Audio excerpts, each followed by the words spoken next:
E o Aoi fica sem entender do que ele tava falando. E o Prota diz que é pra eles dizerem que as coisas se complicaram e ele morreu. E também é pra eles pegarem aquilo. E parece um tipo de cetro. E ele diz pra usarem para queimar tudo dentro e ao redor daquele castelo. E não é pra deixar nenhum corpo pra trás. Mas aí a Tamaki diz que ela não tem certeza se ela vai conseguir fazer isso. E o Inori diz que é claro que ela pode. E ela só precisa não se conter. E ele já percebeu que ela faz muito isso. E se virando pra Aoi, ele pede pra ela protegê-los com a barreira dela, pra que eles não morram. E nisso o Ryuto tá ali despirocando, né? Perguntando o que ele vai fazer, se ele vai queimar aquele castelo inteiro mesmo. Mas então a Tamaki já começa a conjurar a sua magia, e fazendo essa cara totalmente psicopata. Ela chama o Prota e diz que ela fez o que ele sugeriu, e agora ela sente que pode fazer qualquer coisa, e ela vai reduzir tudo aquilo a cinzas. Mas então o Ryuto começa a pedir pra ela parar, e diz que pode ter alguns sobreviventes lá fora. Mas aí a Tamaki toda psicopata fala pra ele não se preocupar, porque agora ela tem aquilo ali. Eu não achei que fez sentido nenhum, né? Mas tá bem, ela tá com essa cara de psicopata aí, né? Eu que não vou questionar. E enquanto aquele clarão toma todo o espaço, o Ryuto ainda tá lá gritando "Não!". E mesmo nos cantos mais escuros do castelo, devagar aquele fogo vem iluminando e demonstrando toda a chacina que foi feita por ali. E então varre todos os corredores e quebra todas as janelas, e aquele castelo explode. Então o Prota fica impressionado com a capacidade da Tamaki quando ela está desbloqueada pela sua hipnose, e pensa que pode sentir o calor queimante até mesmo de dentro daquela barreira da Aoi, e que a bênção do herói é realmente uma coisa incrível.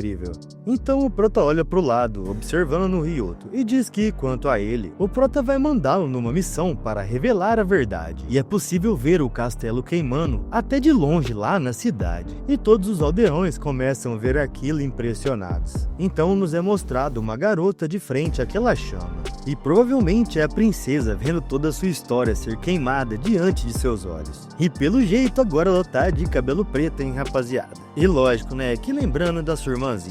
E por um bom tempo as memórias passam em sua cabeça, se lembrando de sua irmã Amanda, de sua serviçal Nala, e obviamente de seu pai e de sua mãe, sua família toda. E por fim nos é mostrado sendo apagado da memória a antiga segunda princesa, que agora abrindo os olhos tem uma aparência totalmente diferente. E olha essa transformação, rapaziada, braba demais. Eu quero ver os poderes dela, e é lógico que ver a relação que vai desenvolver entre ela e o Prota, né? E falando no maldito, ele tá ali do lado, perguntando se ela tá satisfeita. E ela responde que diria que sim, e pergunta se ele já terminou de limpar a bagunça, se referindo àquela hora que ele falou lá na cela pra Tamaki limpar aquela bagunça com fogo. Mas aí então ele vai perguntar pra ela como foi que ela ouviu, mas ela só interrompe ele. E ela diz que quando o sangue dele entrou no corpo dela, ele levou o conhecimento do Prota e os pensamentos também. Agora eu fiquei confuso com uma coisa aqui, rapaziada. Ele não colocou o sangue dele antes dele ir lá falar com o pessoal na cela? Aí, inclusive, foi esse fato aí que fez ela mudar a cor do cabelo.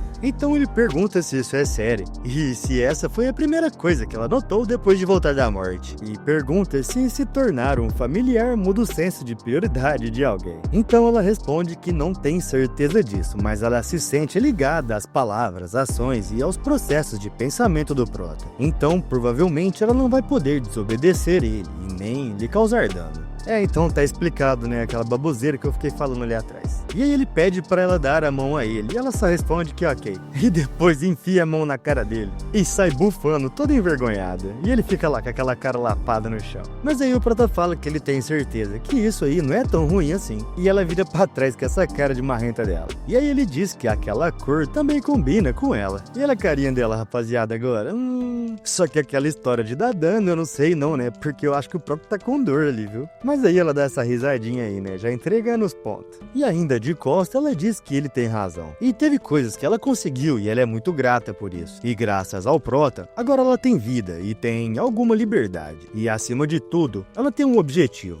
E ela diz que algo dentro dela diz que ela vai ser libertada do controle quando ela for mais forte que ele. Então a Alha vira pra trás, falando pra ele esperar. E um dia ela vai superar ele e conquistar a verdadeira liberdade. Então parece que o Prota ficou surpreso com isso, e fazendo essa cara dele, ele diz que entende. E agora parece que o jogo começou. Então ele diz que agora eles têm que ir até a base de operações, chamando ela de sua antiga princesa. E ela, confusa, pergunta quando foi que ele conseguiu estabelecer uma base de operações.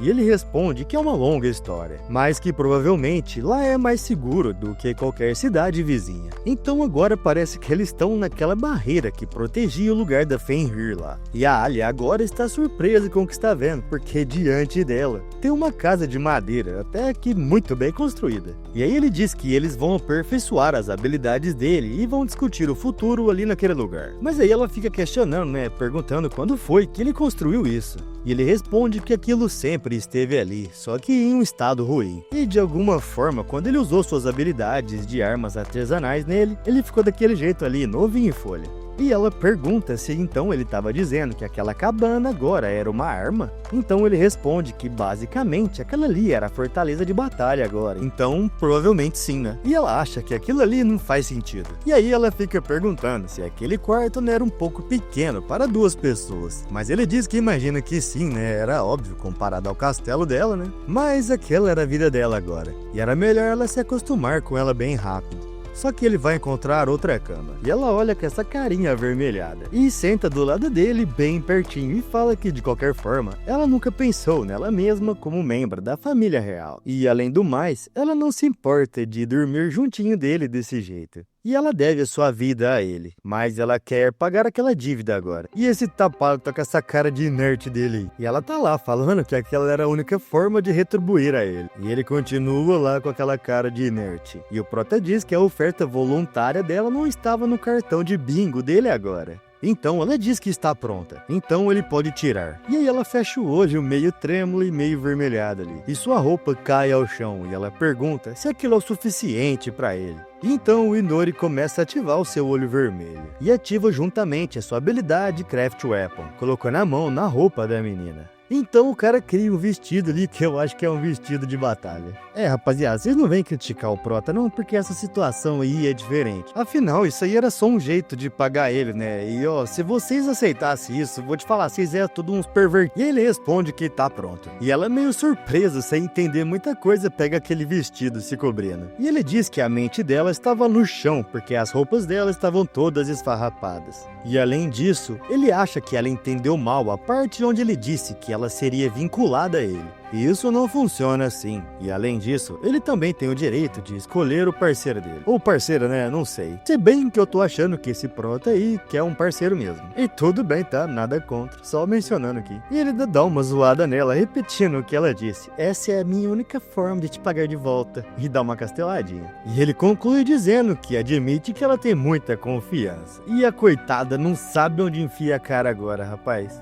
E olha aí, mano, a menina fica toda mole. Mano, eu fiquei com dó, velho. Eu fiquei morrendo de dó. E ela sai rapidamente com a voz torta ali, meio gaguejando, agradecendo pelas roupas. E diz que vai se trocar agora. E o prota fica lá dizendo que ela está definitivamente mais expressiva agora. E lá do lado de fora, na cabana, em vez da menina pôr a roupa, ela tá lá no chão. E ela diz que então ela foi rejeitada. E ela pensa que, pra começar, por que ela tinha dito aquilo? E havia muitas coisas que ela poderia fazer pra mostrar a ele a determinação.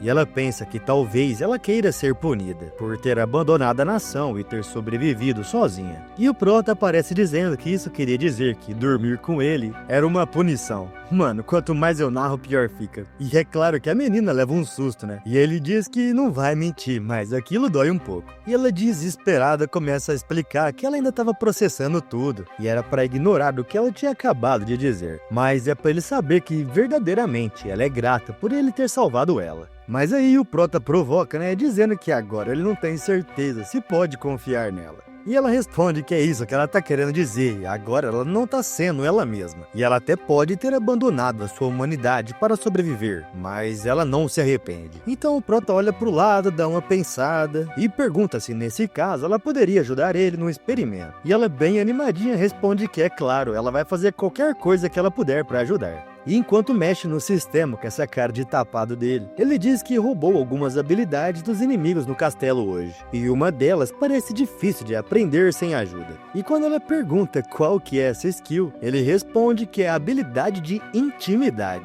E a menina volta a processar, né? Tentando entender o que é isso. Mas no próximo frame o cara tá puxando a roupa que a menina tava usando pra se cobrir. E aí ele fala que acha que ele pode aumentar o nível tocando nos balão dela. E é claro, né, que a coitada tá desesperado. E ele diz que vai ser breve. E com certeza isso é melhor do que ir pra cama com ele, né? E a menina toda envergonhada fala pra ele não falar isso casualmente. Isso soava muito estranho. Mas então ele puxa o vestido de uma vez e a menina fica lá desesperada, enquanto ele tá dizendo que ela tinha acabado de dizer que ela ia fazer qualquer coisa pra ajudar. E é pra manter a promessa dela agora. E graças ao deus da monetização, nos é mostrada essa lua, enquanto ela chama ele de demônio e ele explica pra ela que ele é um vampiro e não um demônio.